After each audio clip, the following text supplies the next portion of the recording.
कभी आपको भी ऐसा लगा है कि आप कुछ और बन सकते थे, लेकिन किसी और के कहने पर आपने अपने रास्ते बदल लिए? जंगल के एक कोने में एक छोटी चिड़िया रहती थी। नाम था नन्ही। वो चिड़िया बाकी सबसे अलग थी। उसकी आंखों में एक चमक थी, जैसे वो उस पेड़ से कहीं दूर, कहीं ऊंचा देख रही हो। वो अक्सर पूछती, हम हर दिन यही उड़ते हैं, बस तालाब, जामुन का पेड़ और वापस घोंसला।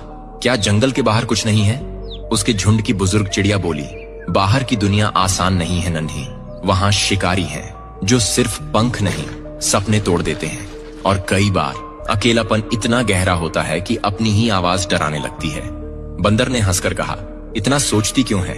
उड़ तो सकती है, लेकिन क्या लौट भी पाएगी? नन्ही चुप रही, लेकिन उसके भीतर कुछ लगातार बोल रहा था, अगर मैं नहीं गई तो मैं कभी जान नहीं पाऊंगी कि मैं क्या हूं। और एक सुबह जब सब सो रहे थे, वो उड़ गई, बिना बताए, बिना रुके। ऊंचाई जैसी उसने कभी महसूस नहीं की थी।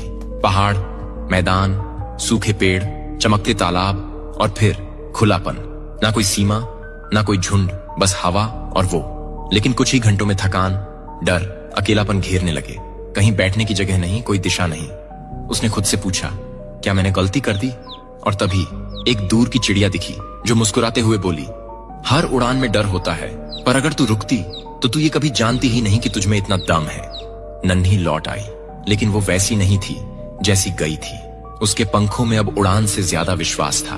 उसने बाकियों को वो दुनिया दिखाई जो किसी ने देखी ही नहीं थी। हम सभी उस नन्ही चिड़िया की तरह हैं। हमारे अंदर कुछ और बनने की चाह होती है, कुछ और देखने की, कुछ नया करने की। लेकिन हमारा झुंड यानी समाज, परिवार, दोस्त अक्सर हमें सुरक्षा के नाम पर रोकता है। और ये रोक बुरी नहीं होती, लेकिन अगर हम कभी उड़ान ही न भरें तो हम कभी जान ही नहीं पाएंगे कि हम उड़ सकते थे।